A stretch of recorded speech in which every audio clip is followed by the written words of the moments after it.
이 본문을 보면 두 가지 질문을 합니다. 영어 성경으로 하면 물음표 question mark가 두 개 있습니다. 첫 번째 질문, 믿음이 있노라 하고 행함이 없으면 유익이 있느냐? 없다입니다. 반어법으로 질문 자체에 답이 들어가 있어요.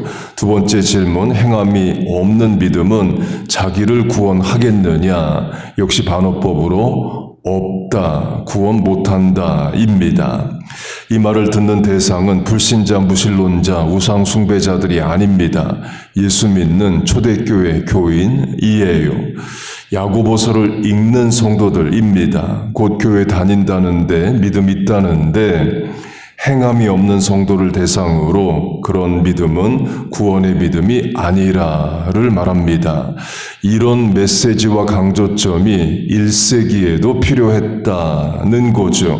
곧 누구는 순교적 각오로 예수 믿고 죽기까지 믿음을 지키는데 누구는 믿는다 말하지만 믿음에 합당한 행위가 없는 것을 말합니다. 1세기에도 그랬다면 21세기 오늘도 마찬가지이죠. 행함이 있는 믿음은 예수님도 강조하셨습니다. 입으로 주여 주여 하는 자가 천국 가는 것이 아니라 아버지의 뜻대로 행하는 자라야 천국 간다 하셔요. 곧 아버지의 뜻대로 행하지 않는 자는 천국에 못 간다입니다. 그와 같은 또 다른 예수님의 비유에 주여 주여가 나옵니다. 마태복음 25장을 보면 열처녀 비유, 신부 들러리 10명 비유가 나옵니다. 당시 이스라엘의 결혼은 먼저 약혼을 했습니다. 그런데 지금의 약혼과는 다른 결혼과 같은 구속력이 있었습니다. 지금식으로 하면 약혼 상태에서 헤어지는 것은 파혼이라고 하고 결혼 상태에서 헤어지는 건 이혼이라고 하죠. 그런데 이스라엘의 약혼은 결혼과 같은 구속력이 있었습니다.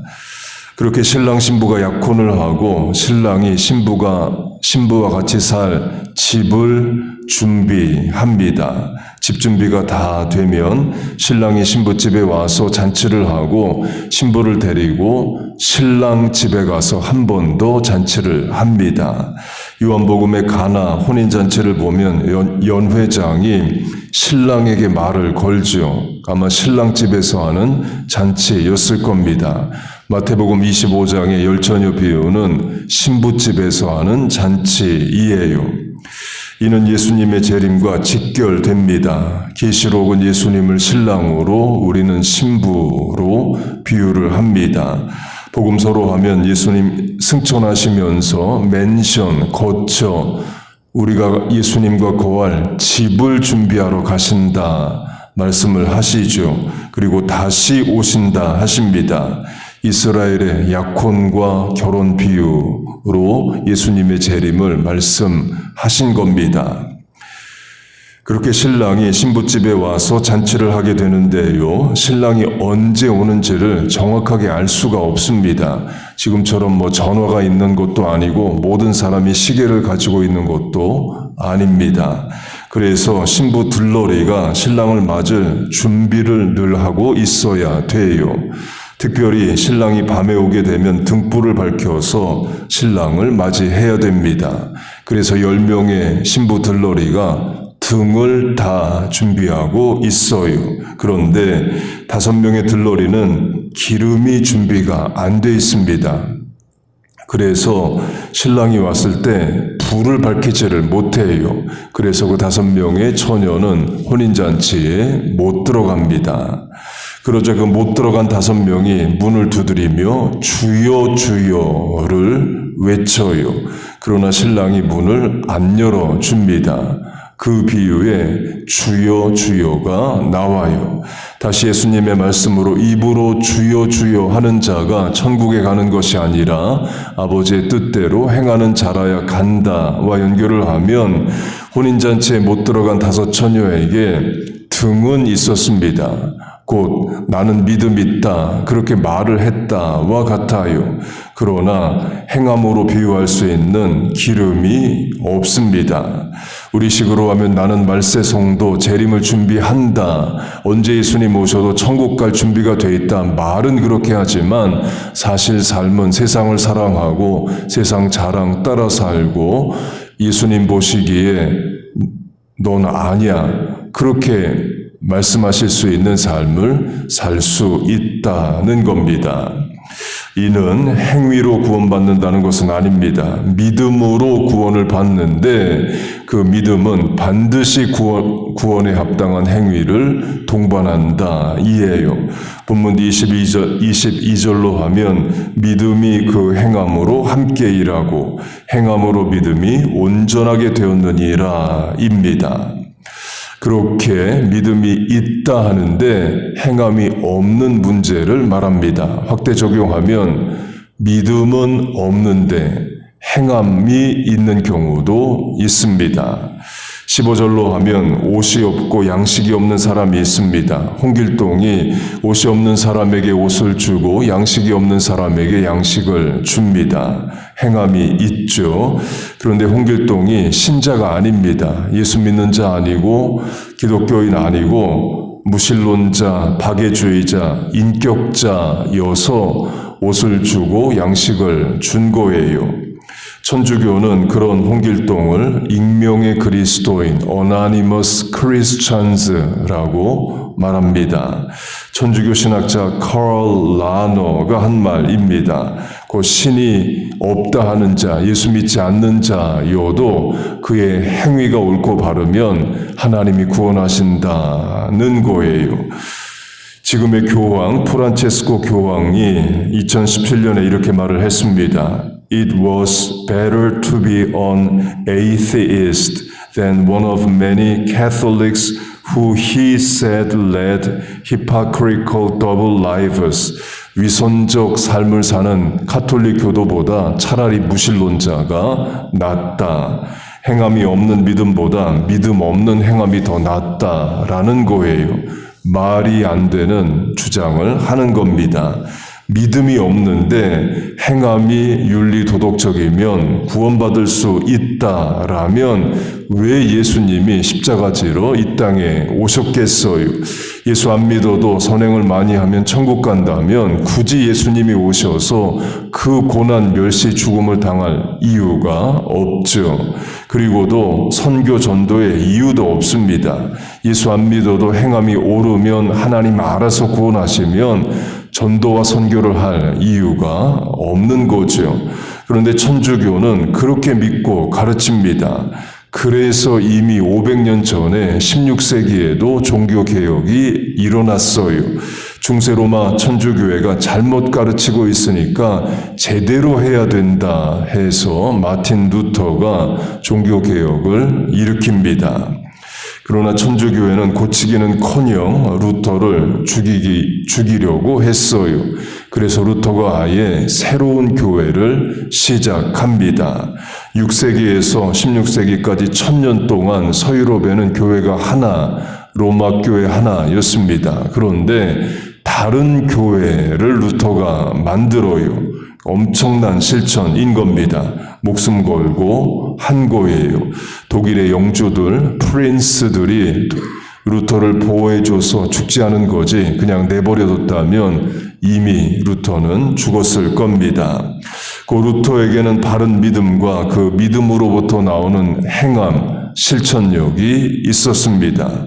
로마 천주교회 말고 새로운 교회를 만들었으니 천주교에서 나오라고 말했습니다. 확신이 있으니까, 믿음이 있으니까 그렇게 한 거죠. 그 루터는 믿음도 있고 행함도 있는 성도의 본입니다. 루터 당시 부패한 천주교회를 비판한 사람들 많았습니다. 대표적 인물이 당대 서유럽의 지성이라 불리는 에라스무스였습니다. 에라스무스가 루터의 종교개혁 1년 전인 1516년에 신약 성경을 헬라어 원문으로 편찬을 합니다. 엄청난 학자였어요. 에라스무스도 부패한 중세 천주교회를 비판했습니다. 우신 예찬 In Praise of Folly라는 책을 써서 당시 천주교회의 문제를 지적했어요. 그러나 에라스무스는 루터처럼 목숨 걸고 종교개혁에는 나서지 않습니다. 그래서 종교개혁은 에라스무스가 아니라 루터가 일으켜요. 행함, 실천력이 있는 믿음이 있기 때문입니다. 한 가지만 더 행함, 실천력을 강조하면 베드로입니다. 예수님이 제자들에게 먼저 배를 타고 갈릴리 호수를 건너라 하셨어요. 제자들 순종해서 배를 타고 건넙니다.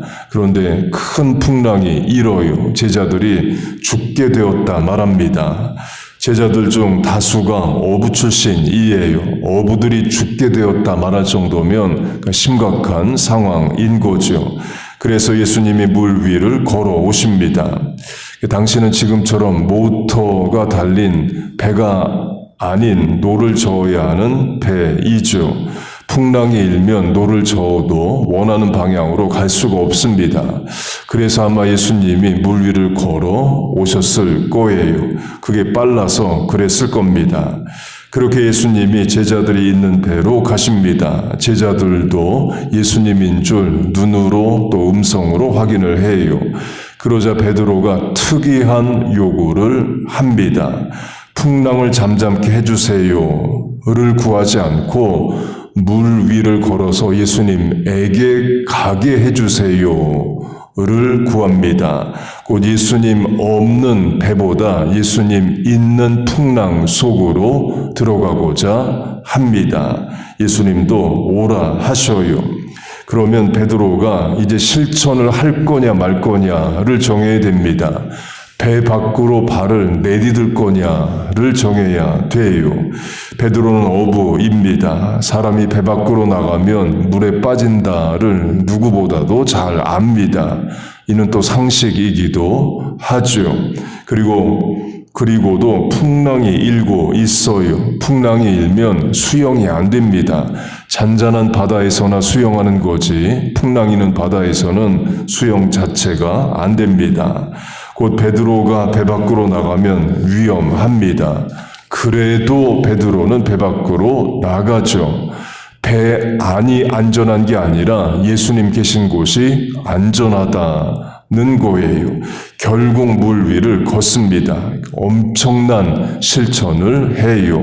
본문으로 하면 믿음이 있고 그 믿음에 따른 행함, 실천이 있습니다. 예수님 오라고 하셨으니까 물 위를 걸을 수 있다고 생각하고 믿은 겁니다. 그리고 그 믿음대로 실천을 한 거예요. 베드로도 행함이 있는 믿음의 소유자입니다. 다시 루터로 하면 루터보다 훨씬 더 영향력 있고 유명한 학자가 에라스무스였습니다. 에라스무스도 루터처럼 중세 천주교에 대한 문제를 지적하고 책도 쓰고 했습니다. 그러나 루터만큼의 실천력은 없었습니다. 목숨 걸고 행하지는 않았어요. 그래서 세상은 루터가 바꿉니다. 중세 천년을 끝내고 근세 마던 에이지는 루터로부터 시작을 해요. 루터처럼 베드로처럼 실천력 있는 성도 되시길 축복합니다. 우리가 아는 말씀, 들은 말씀, 읽은 말씀, 깨달은 말씀에 하나님 합당한 실천력 주셔서 우리의 믿음이 실천으로 증거되길 축복합니다. 그렇게 하나님께서 우리와 자녀들에게 믿음도 주시고 행함도 주시기를 주의 이름으로 축복하고 축원합니다. 아멘. 우리 주여 한번 부르고 주신 말씀 붙잡고 기도하시고 개인 기도도 하시고 또 중보 기도도 하겠습니다. 주여 하나님 아버지 이 시간 우리를 깨워주시고 기도하게 하심을 감사합니다. 주의 전까지 나와 기도하는 이 새벽의 실천에 하나님의 은혜와 복을 내려 주시옵소서. 가정의 질병의 문제로 하나님 앞에 나왔습니다. 치유하여 주시옵소서. 늦어진 문제 문제를 가지고 하나님 앞에 나왔습니다. 선착케 하여 주옵소서. 깨지고 상한 심령으로 나왔습니다. 회복케 하여 주시옵소서. 부족하고 모자란 마음으로 나왔습니다. 채워 주시옵소서.